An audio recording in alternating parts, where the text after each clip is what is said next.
Dalam Al-Quran disebutkan, "Wa ma khalaqtul jinna wal insa illa liya'budun." Tidaklah aku ciptakan jin dan manusia kecuali untuk beribadah gitu. Jadi kalau merdeka yang sesungguhnya, hakikat merdeka itu kalau menurut saya itu seseorang yang kembali saya katakan tadi, dia bisa melakukan aktivitas yang betul-betul mendekatkan diri dia kepada Allah tanpa ada batasan gitu. Jadi dia betul-betul menjalankan syariat secara sempurna. Ketika dia mau menutup aurat, dia bisa. Ketika dia mau sholat, dia bisa. Ketika dia mau menjalankan syariat yang lainnya pun bisa gitu.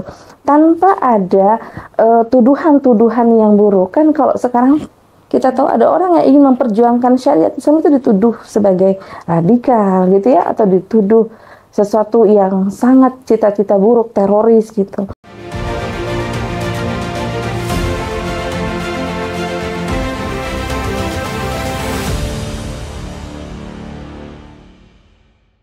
Assalamualaikum warahmatullahi wabarakatuh. Alhamdulillahirabbil alamin wassalatu wassalamu ala asrofil anbiya'i wal mursalin wa ala alihi wa sahbihi ajmain amma ba'du. Alhamdulillah, puji syukur kita panjatkan kepada Allah Subhanahu wa taala yang telah memberikan nikmat iman dan juga nikmat sehat pada diri kita sampai hari ini. Kemudian salat beriringkan salam marilah kita hadiahkan kepada Nabi Allah Muhammad sallallahu alaihi wasallam. Semoga kita termasuk menjadi umat yang kelak bisa berkumpul dengan Rasulullah di hari akhir kelak nanti. Amin amin Allahumma amin. Sahabat Megapolitan News Forum, kembali lagi bersama kami. Ya, insya Allah kali ini bersama saya dengan segmen Rumus Ruang Muslimah. Kali ini kita kedatangan Ustazah Ida Farida At-Tabrani. Assalamualaikum Ustazah. Waalaikumsalam warahmatullahi wabarakatuh. Alhamdulillah. Ustazah bagaimana kabarnya Ustazah? Alhamdulillah sehat, Ukhti sehat. Alhamdulillah, insya Allah sehat. Nah, kali ini insya Allah kita bersama dengan Ustazah Ida, yang beliau ini adalah seorang mubalighah dan juga pembina umat. Barakallah. Dan insya Allah kita akan datangkan beliau untuk membahas tentang kemerdekaan, yang kebetulan hari ini Indonesia tercatat sebagai negara yang sudah merdeka. Nah, kita akan membahas lebih dalam. Dan langsung saja Ustazah izin saya bertanya. Ustazah, karena ini adalah kemerdekaan bagi Indonesia, kami ingin tahu Ustazah, apakah kemerdekaan di dalam Islam itu ada definisinya Ustazah? Ya, bismillahirrahmanirrahim. Assalamualaikum warahmatullahi wabarakatuh. Alhamdulillah wa syukurillah ala nikmatillah la hawla wa la quwata illa billah. Allahumma salli ala sayyidina Muhammad wa ala ali sayyidina Muhammad. Barakallahu fiik ukhti, dengan pertemuan kita hari ini ya, semoga Allah berkahi. Dan Masya Allah pertanyaan yang bagus sekali, karena tidak semua orang memiliki pertanyaan seperti itu. Bismillah, kita paham bahwa di dalam Islam itu yang namanya hurriyah atau kebebasan itu adalah artinya dia betul-betul bisa melakukan aktivitas yang dimana dia bisa menjadi seorang hamba pada Allah Subhanahu wa taala, menyembah Allah dengan secara benar tanpa ada paksaan, tanpa ada halangan, tanpa ada rintangan, dan dia adalah seorang hamba yang bisa menjalankan syariat secara sempurna tanpa ada batasan gitu. Itu artinya dia hurriyah, merdeka. Berarti tidak ada batas, tidak ada yang menindas, tidak ada yang membuat dia tidak bisa melakukan aktivitas. Jadi seorang itu kebebasan itu bisa dia dapatkan secara sadar betul bahwa dia adalah hamba Allah. Sebagai hamba Allah, kewajiban dia adalah untuk menyembah Allah atau menyembah penciptanya gitu. Jadi sebetulnya bebas seperti itulah yang kita harapkan ya. Kalau di dalam Islam itu seorang itu bebas untuk menjadi seorang yang betul-betul menjadi orang yang bertakwa gitu. Artinya saat ini kalau kita katakan apakah di dalam kondisi saat ini orang itu sudah betul-betul bebas, masih banyak pertanyaan, masih belum bisa kita katakan. Karena kalau kita lihat saat ini orang itu walaupun muslim tapi dia sulit juga untuk menjalankan syariatnya, betul tidak? Artinya ada orang yang malah mau memperjuangkan Islam itu jadi semacam tuduhan yang buruk gitu ya. Jadi hurriyah itu sebenarnya betul-betul bagaimana seseorang itu tidak bisa ada yang membatasi dia untuk betul-betul melakukan ibadah secara penuh gitu ya kepada yang menciptakannya. Ya, dalam arti bebas gitu, bebas beraktivitas. Yang kalau nanti dalam pandangan Islam berarti sesuai dengan syariat Islam. Yang tidak menyimpang dari syariat Islam. Begitu, Ukhti. Ya, Masya Allah, berarti ada sebenarnya di dalam Islam itu ya Ustazah, bagaimana kemudian kita bebas untuk menyembah Tuhan kita. Nah, dari definisi itu Ustazah, apakah kemerdekaan, menurut Ustazah ya, apakah kemerdekaan yang hari ini dirasakan Indonesia, negara mayoritas Muslim, itu hanya sekedar jargon atau memang sudah dirasakan oleh kaum muslimin Ustazah? Ya, subhanallah, saat ini kita merasa walaupun kita sudah merdeka cukup lama ya, hampir mungkin 1 abad, tapi kemerdekaan yang kita rasakan ini sepertinya masih sangat jauh yang sesungguhnya gitu. Artinya saya mengatakan oke, kita tidak lagi dijajah gitu ya. Waktu tidak lagi dijajah, tapi dari sisi rasa kita merdeka untuk bisa menyampaikan kebenaran itu masih sulit. Ketika kita masih sulit untuk menyampaikan amar ma'ruf nahi munkar, itu tidak juga didapatkan gitu. Jadi kalau dikatakan dirasa secara sepenuhnya, itu menurut saya belum gitu ya. Karena apa? Bisa saya katakan seperti itu? Karena dari sisi ekonomi kita juga saat ini tahu bagaimana ekonomi kita gitu ya. Kita sudah begitu banyak hutang kita. Bahkan setiap individu dibebani puluhan hutang ya, puluhan juta ya. Berapa banyak orang-orang yang juga dalam kondisi kelaparan, dalam kondisi kemiskinan gitu ya. Padahal kita sudah merdeka cukup lama. Dan dari sisi budaya kita juga tahu bagaimana anak kita sekarang digerus dengan budaya-budaya luar ya, dari barat. Ya, merdeka mungkin kalau dari sisi penjajahan yang diperjuangkan oleh para pahlawan-pahlawan kita sudah tidak lagi kita dijajah secara fisik, tapi dari penjajahan ekonomi, politik, budaya gitu ya, ini masih kita rasakan. Karena dalam kitab Mafahim Sia-Sia itu disebutkan yang namanya kafir barat itu akan terus menanam kekuasaannya, hegemoninya ke negeri-negeri sampai mereka betul-betul bisa menguasai sumber daya alamnya, menguasai semuanya, ekonominya, politiknya, terutama adalah mereka ingin menguasai dari sisi kekayaan yang ada di negeri-negeri muslim gitu. Jadi tidak serta-merta dikatakan kita betul-betul bebas gitu. Karena kita yakin bahwa mereka tidak akan tinggal diam gitu ya. Betul-betul memang merdeka secara nuklir tidak ada mungkin ya, atau tembak-tembakan seperti dulu itu tidak ada, tapi ada penjajahan lain yang dilakukan secara sembunyi-sembunyi khususnya kepada negeri-negeri muslim dengan gaya penjajahan yang baru gitu.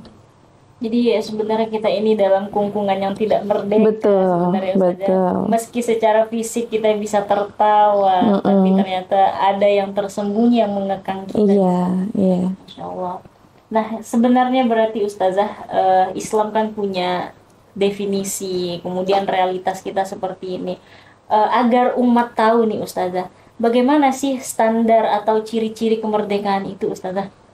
Ya, ciri-ciri kemerdekaan itu tadi kalau kita sebutkan diantaranya adalah kan dalam Al-Quran disebutkan wa ma khalaqtul jinna wal insa illa liya'budun, tidak aku ciptakan jin dan manusia kecuali untuk beribadah gitu.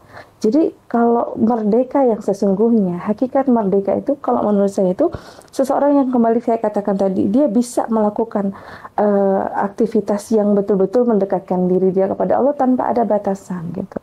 Jadi dia betul-betul menjalankan syariat secara sempurna. Ketika dia mau menutup aurat, dia bisa. Ketika dia mau sholat, dia bisa. Ketika dia mau menjalankan syariat yang lainnya pun bisa gitu. Tanpa ada tuduhan-tuduhan yang buruk. Kan kalau sekarang kita tahu ada orang yang ingin memperjuangkan syariat Islam itu dituduh sebagai radikal gitu ya. Atau dituduh sesuatu yang sangat cita-cita buruk, teroris gitu. Nah, kalau orang itu dikatakan sebenarnya merdeka, kita tahu bagaimana dulu Rasulullah SAW pada saat hijrah ke Madinah, di situ beliau bisa mendirikan negara yang betul-betul bisa menjalankan syariah secara sempurna, ekonominya, politiknya, budayanya, semua itu diatur oleh Islam. Karena memang dijelaskan dalam Al-Quran, وَمَنْ لَمْ يَحْكُمْ بِمَا أَنزَلَ اللَّهُ فَأُولَٰئِكَ هُمُ الْكَافِرُونَ gitu. Nah, kalau saat ini kita bisa melakukan aktivitas ibadah mahdhah ya, sholat kita bisa, puasa kita bisa, zakat kita bisa, tapi bagaimana dengan ekonomi kita? Masih penuh dengan ribawi di mana-mana ya. Bagaimana dengan politik kita? Itu sekarang juga bagaimana tuh khususnya negara-negara besar, negara-negara adidaya menguatkan penjajahan gaya baru mereka dengan menguasai politik gitu ya, termasuk di dalamnya kepentingan ekonomi yang ingin didapatkan di negeri-negeri jajahannya. Kita punya sumber daya alam yang melimpah waktu yang sangat luas gitu ya. Iya, bagaimana emas kita begitu banyak. Coba saat ini kita lihat, apakah itu milik kita? Bukan. Apakah kita bisa menguasainya? Tidak gitu. Padahal ini kekayaan yang ada pada negeri kita. Jadi ciri-ciri kemerdekaan yang ada di sini mungkin secara yang tadi saya sebutkan tidak ada penjajahan secara fisik, secara nyata. Tapi di belakang itu bahaya sekali. Ada penjajahan yang tidak dirasakan oleh umat. Mereka menduga mereka sudah bebas merdeka. Ya, sampai setiap tahun kita nyanyikan mungkin lagu Indonesia Raya gitu ya, bergembira ria karena mereka mengatakan sudah merdeka gitu. Tapi merdeka yang sesungguhnya itu tidak didapatkan, merdeka yang sesungguhnya itu tidak dirasakan oleh orang-orang yang peka terhadap situasi yang ada. Maksud saya, dia berpikir, wah ternyata ekonomi kita belum merdeka, politik kita belum merdeka, budaya kita juga diserang dari mana-mana, belum merdeka gitu. Dan ini sangat mengkhawatirkan ya generasi kita saat ini, ukhti, Masya Allah. Khawatir gitu anak-anak kita, mereka mengikuti gaya-gaya barat, mereka mengikuti tingkah laku dari idola-idola mereka yang di luar Islam. Maka na'udzubillah, begitu laris manisnya ya yang namanya kayak konser-konser ya yang berbau, kita tahu bagaimana di situ banyak sekali kemaksiatan, bahkan ada arah untuk seperti gay dan lain sebagainya, dan itu laris manis gitu. Itu sesuatu yang sangat miris menurut saya. Itu sebuah kondisi di mana kita merasakan kita belum merdeka secara seutuhnya. Bahkan parahnya hal yang seperti itu dijadikan bagi mereka itu mengisi kemerdekaan dengan yang senang-senang gitu. Iya kan? Betul. Yang senang-senang. Jadi memang harusnya kita memperhatikan mulai dari ciri individu ya sampai ke ciri pengaturan kenegaraan kita ini ya Ustazah. Betul. Benar-benar merdeka atau masih terjajah. Baik Ustazah, Masya Allah. Kemudian Ustazah, jadi kan kalau dari gambaran tadi ya, sebenarnya realitas kita kan tidak terrealisasi. Betul. Ya Ustazah, kemerdekaan yang sesungguhnya. Nah, kalau memang keadaan ini masih dalam keadaan terjajah Ustazah, apa yang harus kita lakukan? Apakah kita tetap memperjuangkan kemerdekaan ini Ustazah? Ya, sesuatu yang saat ini kita rasakan ini juga Masya Allah, ini adalah peran dari para pahlawan kita ya. Kita tidak boleh menafikan bahwa dengan hasil keringat para pahlawan kita yang didorong karena keimanan mereka, karena ada kekuatan pemahaman tentang Islam. Jihad itu sesuatu yang luar biasa kan. Jadi pahlawan kita itu adalah pahlawan-pahlawan yang sudah banyak menebarkan jasa sampai kita bisa tidak lagi dijajah secara fisik. Itu juga Masya Allah. Dan sebetulnya yang dikaburkan oleh sejarah, mereka itu adalah orang-orang yang ikhlas, yang berjuang dengan dorongan iman, yang berjuang untuk bisa membebaskan dari kezoliman. Nah, itu adalah hukum syara, karena memang kita tidak menginginkan dizolimi. Itu dilakukan oleh para pahlawan kita. Oleh karena itu sudah selayaknya kita saat ini yang hidup di masa ini untuk bisa betul-betul memperjuangkan kemerdekaan yang sesungguhnya gitu. Kemerdekaan yang ingin diraih yaitu dengan betul-betul kita menjadi seorang hamba yang tumbuh semakin dekat dengan Allah gitu. Karena kita juga menginginkan negeri kita menjadi negeri yang baldatun thayyibatun rabbun ghafur gitu ya. Bukankah dalam Al-Qur'an disebutkan A'udzubillahi minasyaitonirrajim. Walau anna ahlal qura amanu wattaqaw la fatahna 'alaihim barakat. Jadi seandainya penduduk negeri ini beriman dan bertakwa, niscaya akan kami berikan keberkahan. Dari mana? Dari langit dan juga dari bumi. Dan insya Allah kalau saat ini di Indonesia taruhlah ya, kita betul-betul ingin syariah kita tegak, Islam itu tegak, supaya Allah ridho dengan kita karena keimanan kita. Ini yang harus kita perjuangkan itu. Jangan sampai ketika seseorang itu ingin melakukan perubahan, ingin berjuang menerapkan Islam, justru dianggap sebagai sesuatu yang bahaya gitu. Padahal ini yang harusnya kita lakukan gitu. Jadi menginginkan kemerdekaan yang hakiki dengan apa? Dengan yang seperti Rasulullah contohkan. Rasulullah teladan bagi kita. Rasulullah qudwah bagi kita. Beliau memerintahkan kita untuk menjalankan syariah secara sempurna. Dan Allah juga memerintahkan kita. Kan di dalam Al-Baqarah jelas Allah sebutkan, ya ayyuhalladzina amanu udkhulu fis-silmi kafah wala tattabi'u khutuwatis syaitan innahu lakum aduwwum mubin. Jadi harusnya memang kita berupaya sepenuhnya bagaimana supaya kita tidak terjajah oleh negara-negara barat dari sisi ekonomi, politik, budaya gitu ya, termasuk dalam hal menjalankan agama kita sesuai dengan syariah secara sempurna. Berarti harus ada pemahaman gitu ya, merubah masyarakat, mencerdaskan umat. Ayo kita kembali kepada syariat kita. Kalau kita muslim, kembali kepada muslim yang sesungguhnya. Dan kalau misalnya sebagai seorang muslim, bagaimana dia harus bersikap, bertingkah laku, baik kepada muslim ataupun kepada non-muslim. Itu ada aturannya di dalam Islam. Secara sempurna Allah atur itu. Dan ini yang harus kita upayakan. Jangan kita berdiam diri dengan adanya penjajahan gaya baru gitu. Apakah kita rela anak-anak kita nanti terlibat hutang, apalagi sekarang pinjol di mana-mana ya, sampai mereka putus asa, bunuh diri gitu. Ini mahasiswa juga banyak yang terlibat gitu ya. Karena kepingin apa? Handphone baru atau barang-barang mewah dan mereka nggak mampu, akhirnya pakai pinjol atau biaya yang akhirnya mereka butuh untuk melakukan itu. Ya. Nauzubillah jangan sampai terjerat ya oleh gaya-gaya penjajahan ini. Tadi kan disinggung juga ya Ustazah tentang kita kaum pemuda ya. Nah ini kan untuk kemerdekaan ini mau nggak mau kita juga sebagai pemuda pasti menyambutnya dengan riang gembira. Nah ini bagaimana pendapat Ustazah tentang kegembiraan yang dilakukan oleh pemuda dalam menyambut kemerdekaan ini Ustazah? Iya, bismillah. Kita tahu sekarang yang namanya 17 Agustusan itu diisi dengan beraneka ragam kegiatan, lomba-lomba gitu ya. Sebetulnya dari sisi lomba ya mubah gitu ya. Tapi yang sangat miris adalah perlombaan yang lebih mengarah kepada pelanggaran hukum syariah.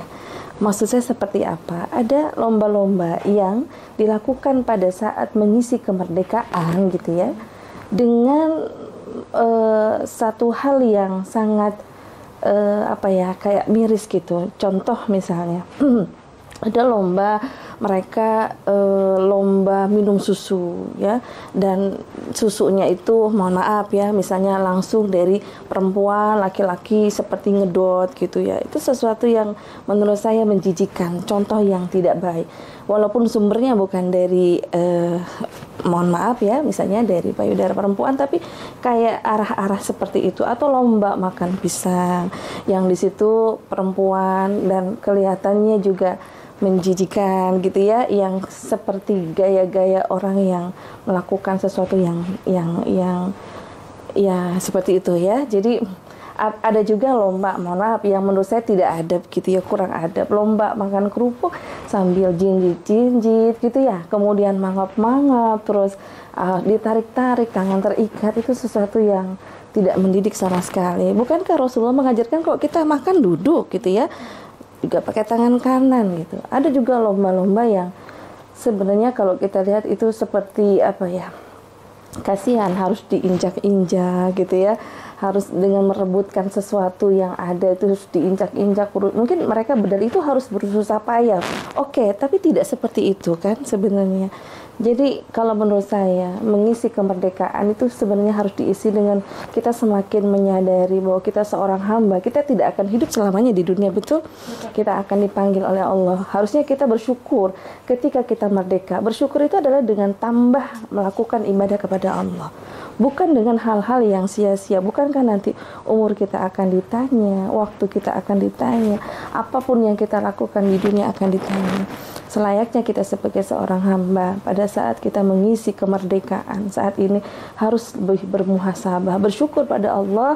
Kita jalankan bagaimana Allah perintahkan kita untuk menyembah, kita menyembahnya dengan secara sempurna, tidak setengah-setengah. Bagaimana kita menjalankan syariatnya, bagaimana kita berusaha semakin dekat dengan Allah, gitu ya. Harusnya seperti itu, bukan dengan mengisi lomba-lomba yang menurut saya tidak berkualitas dan bahkan auzubillah sampai pada arah kemaksiatan. Itu pun banyak itu dilakukan. Jangan sampai anak-anak kita terwarnai seperti itu. Karena apa ya? Harusnya kita sadarkan, nah kalau kita mau mengisi kemerdekaan dengan cara bersyukur, bersyukurlah pada Allah. Bagaimana tanda bukti kita syukur? Berarti menggunakan semua yang Allah berikan nikmat itu untuk mendekat pada Allah. Mata kita, tangan kita, ya, mulut kita, semuanya kita gunakan untuk menjadi tambah takwa gitu, tambah dekat. Karena semua akan dihisab oleh Allah Subhanahu wa Ta'ala gitu. Masya Allah, berarti memang dari yang tadi kita bahas ya Ustazah tentang hakikat kemerdekaan, bahkan mengisi kemerdekaan pun ternyata kita sudah termasuk yang terjajah ternyata ya. Betul. Nah ini terakhir Ustazah pertanyaan sebagai perwakilan mungkin pemuda, apa yang bisa kami lakukan Ustazah untuk menyongsong kemerdekaan yang hakiki Ustazah, supaya karena kamilah yang akan melanjutkan estafet perjuangan kemerdekaan ini. Betul, Masya Allah. Kita memang butuh para pemuda-pemuda, pemudi-pemudi seperti Ukhti ya, yang peduli dengan umat, yang mau melakukan perubahan, betul-betul mengarah kepada perubahan yang hakiki, yaitu kemerdekaan yang hakiki, yang kembali lagi saya katakan, yaitu kemerdekaan di mana seseorang itu bebas untuk beribadah kepada Allah tanpa ada batasan dan sesuai dengan syariat secara sempurna gitu ya. Jadi butuh para generasi-generasi yang solih, yang solihah. Caranya itu tentu saja mereka harus banyak mengikuti kajian-kajian muslimah yang membangkitkan pemikiran mereka ya, yang menguatkan keimanan mereka, yang menguatkan keislaman mereka, dan tidak terpengaruh oleh gaya pergaulan barat gitu ya, atau budaya-budaya barat gitu. Dia harus punya jati diri yang kuat, kepribadian yang kuat, yang memiliki pemahaman Islam yang kuat, dan juga dia bisa berperilaku sesuai dengan syariat Islam. Dan itu tidak bisa dia dapatkan kecuali dia harus terus menggali potensi yang ada pada diri dia dengan banyak menuntut ilmu ya, belajar, juga mengikuti kajian-kajian yang membuat dia semakin cerdas. Tambah lagi dia juga tidak hanya berdiam diri, tapi terus dia melakukan upaya dakwah di dalamnya. Salah satunya juga berdakwah. Jadi anak muda saat ini yang berdakwah itu keren. Karena apa? Karena juga di dalam hadis kan dikatakan salah satu yang mendapatkan naungan Allah di mana tidak ada naungan Allah nanti di hari kiamat ya, adalah salah satunya adalah pemuda yang hidupnya dipakai untuk beribadah kepada Allah ya. Sudah selayaknya pemuda saat ini bangkit terus melakukan kekuatan potensi dia dikuatkan dan menguatkan pemahamannya, keimanannya, keislamannya, perasaan Islamnya ya, sampai betul-betul dia juga mau berdakwah untuk tegaknya Islam yang kafah sampai sempurna. Tetap semangat gitu, karena kita nanti yang tua akan mati, akan ada generasi-generasi yang kita harapkan ini adalah generasi yang bisa menjadi kebanggaan umat gitu ya, kebanggaan Rasulullah SAW, bisa mengembalikan kejayaan Islam, kemerdekaan yang hakiki, yaitu betul-betul kita bisa beribadah kepada Allah secara sempurna. Amin, Masya Allah. barakallah Taufik, teman-teman barakallah. sahabat. Itu pertanyaan terakhir, tidak terasa, masya Allah. Dan semoga segmen kita kali ini bisa menginspirasi sahabat dan juga menjadi penyemangat ya untuk tetap terus memperjuangkan Islam, ya melahirkan generasi-generasi terbaik yang bisa menopang Islam ke depan.